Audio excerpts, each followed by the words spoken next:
While all thyroid-related symptoms can be very difficult to deal with, it's a whole new level of frustration, struggle, and even embarrassment when we're having memory issues like we're trying to communicate with someone and we can't find the right words that we want to say.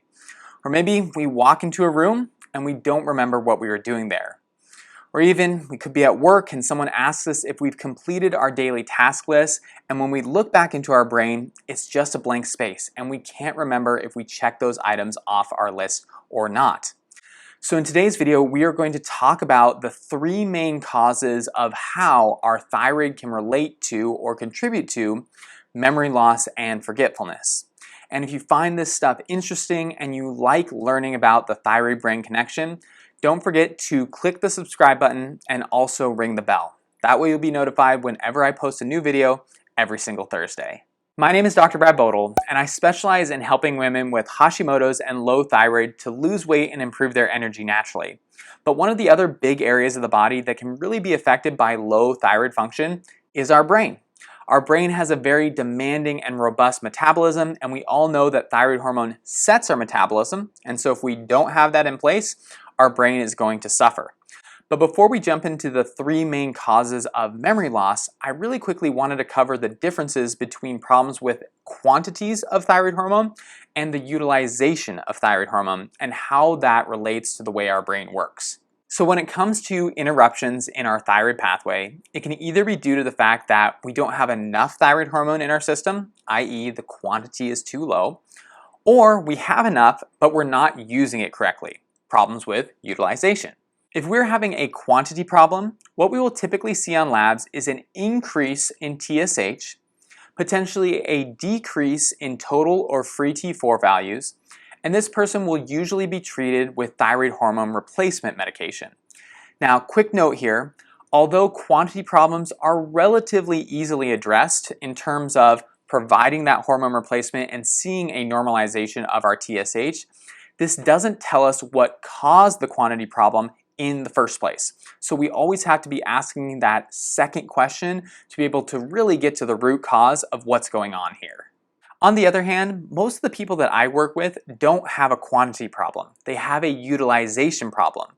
And whether that's due to the fact that they're early in the stages of their thyroid condition or they've already been treated with the replacement hormone, their quantity levels look just fine on labs, and therefore their TSH and their T4 values are normal. But as many of you know, just because the lab values look good on paper doesn't mean that you're feeling your best. And the reason for that is because even though we have enough thyroid hormone in our bloodstream, it doesn't mean that that thyroid hormone is going to make it all the way down to the level of the cell and stimulate that cell's metabolism. If we don't have good cellular activity, we're not going to have good function, and that's going to then show up as worsening of symptoms in your day-to-day life. So if you keep telling your doctor that you're struggling with memory loss and forgetfulness, but they tell you that you're fine because all your labs look normal, it's because the quantity isn't a problem, it's this utilization issue. Your brain is not utilizing thyroid hormone like it should, and that's what's causing these symptoms. So with that out of the way, let's get into the three main causes of memory loss and forgetfulness, starting with inflammation. Since low thyroid can contribute to the slowing of overall metabolic processes, one of those includes our ability to heal. Now, if our body can't heal appropriately, then we tend to increase our overall levels of inflammation in the system. Some of the ways that you might notice this is if you're more prone to bruising and it seems like those take forever to heal and go away. Or maybe you have a little tweak or injury, and that also seems to take much longer for the pain levels to be managed. This all indicates that our thyroid is off and we're not healing like we normally should. As these conditions become more chronic, that inflammation can become more widespread and it can affect a greater range of our physiology. One area in particular is, of course, our brain, and our brain does not like inflammation. Inflammation changes the way that neurons communicate with one another, both in terms of the release of neurotransmitters and also the speed at which they transmit messages. When those two areas of function are compromised, that can lead to problems with memory. But the key here is that inflammation has a tendency to affect the entire brain. So for us to determine whether or not inflammation is the main driver of your memory symptoms, you need to look at some of the other aspects or some of the other parts of the brain and see how they're doing as well. So if your memory is continuing to worsen, and that's going along with other symptoms like a decrease in focus or cognition, difficulty with planning, a withdrawal from social situations, a decrease in the enjoyment of hobbies that you used to like to participate in, and also you just can't take good satisfaction in a job well done. All of these represent different parts of the brain that aren't necessarily associated with your memory. And when we see a global decrease in all these different areas, then there's an increased likelihood that inflammation is at play. Lastly, if you think that inflammation could be contributing to your symptoms, don't forget that it can affect other parts of the body as well. For example, it can increase chronic and widespread joint and muscle pain, which is something that we talked about in last week's video, and I'll link that for you in the cards right above here. Also, it can increase things like fatigability and contribute to chronic weight gain. Next on our list is chronic physiological stress, which leads to the activation of our hypothalamic adrenal system. So anytime there's a stressor or perceived threat in our life, our brain is going to assess that and it's going to want to engage our fight or flight systems. The way that it does that is it communicates with our adrenal glands and causes them to increase the release of things like cortisol and adrenaline. While these hormones can be great in the short term to get us out of trouble, they're not something that we want to be activating on a continual or long-term basis. However, when this does become a chronic situation, our body shifts away from healing and recuperating, and more often than not, it's stuck in sort of this panic mode. And the problem here is that stress feeds stress, and we get caught in a bit of a vicious loop where we tend to be more efficient at experiencing stress, which makes it harder for us to get out of it. In these states, stress becomes learned, so to speak, and our body becomes much more efficient and much more ready to release cortisol into the bloodstream. The problem here is that cortisol degrades our temporal lobe, and our temporal lobe is where our hippocampal regions reside. The hippocampus is the part of the brain that initiates and starts our memory storage process. So to help support our brain function, we may need to support our thyroid so the dysfunction there doesn't lead to internal stresses and cause this sort of activation. We also may need to manage external emotional stresses because this can complicate the problem or compound the problem to where we have an internal stress and an external stress, which is making it much more likely to develop some of these symptoms.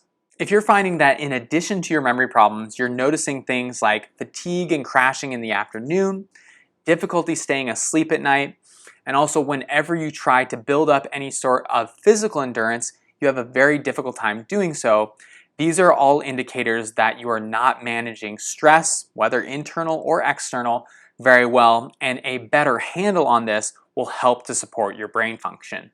So if you've been struggling with your memory and any of these symptoms sound familiar to you, whether it's inflammation or chronic stress, let me know in the comments below if this is something that you've been dealing with. And also tell me if you and your doctor have had a conversation before about how closely and intricately related your thyroid gland can be to the way that your brain works. Now, our last main cause of thyroid-related memory loss is a bit of a tricky situation called cerebellar cross-reactivity. One of the main causes of both quantity and utilization problems with our thyroid is Hashimoto's. Hashimoto's is an autoimmune thyroid condition where our immune system attacks our thyroid gland and prevents it from producing thyroid hormone like it normally should. If you want some more information on Hashimoto's, I've of course done a number of videos on the topic, but one that people have really found to be helpful and valuable to them is called Hashimoto's Diagnosis: How to Know If You Have Hashimoto's. And again, I'll link that in the cards up above. But the important thing for us to take home today is whether our immune system is attacking an infectious bug or our own organs, there's always a level of specificity that is involved. What I mean by this is the antibodies that our immune system releases to identify and help get rid of potential threats, they have a certain shape to them, and that shape fits to particular kinds of viruses, bacteria, or in this case, our thyroid gland. Unfortunately, in certain people, that little antibody that can be the start of so much inflammation and damage not only can affect our thyroid gland, but it can also fit to or attach to proteins that look similar in our brain. The part of our brain that has the highest concentration of proteins that looks similar to the proteins in our thyroid gland is our cerebellum. And our cerebellum is a small part of the brain that sits on the back side of our head, and it helps to coordinate things like movement, balance, proprioception, and learning. Since these two areas of our body, our cerebellum and our thyroid, look so similar, anytime there's a flare-up in our immune system or there's an increase in immune system activation, it can damage both of these areas. That means that all the functions our cerebellum's supposed to help us with can suddenly go out the window. And since it's so heavily involved in our learning pathways, if we don't have good function in these areas, our ability to have good memory and good recall can be very severely diminished. To know if cerebellar cross-reactivity is a problem for you, or essentially that your immune system is attacking both your thyroid gland and your cerebellum at the same time, then you want to look at all those other functions of the cerebellum and see if they are flaring up when you are having some of your classical or traditional thyroid symptoms.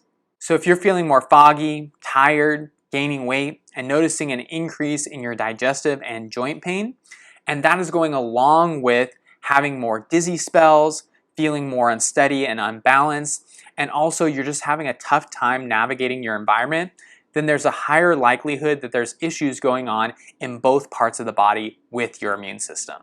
So to recap the main points from today's video, if you're having memory loss and forgetfulness, you need to find out where it's coming from. And our thyroid can be a huge driver of these kinds of symptoms. But we then have to take it one step further and ask ourselves, is this due to chronic inflammation, chronic stress, or more tricky situations like immune cross-reactivity that can affect both our thyroid gland and our brain? If you've enjoyed today's video but are looking for some more help and support, you can send me an email at contact@seattlethyroidhelp.com to set up a free consultation for us to see if we're a good fit to work together in a one-on-one situation. Also, you can download my free guide, which is 109 foods to boost your thyroid and improve your energy, which is a complete list of foods that I recommend for my patients who are starting out on their thyroid healing journey. And you can download that at the link in the description box below. Otherwise, if you have any other questions or if there's anything else you need, you can always leave me a comment or send me an email. Also, don't forget to hit the thumbs up button and subscribe to the channel if you haven't done so already. You guys, I really appreciate all the support you've given to the channel so far, and I hope that you are finding it just as beneficial and useful as I hoped it would be. But my name is Dr. Bodle. Thanks again for hanging out with me, and I will see you guys next week.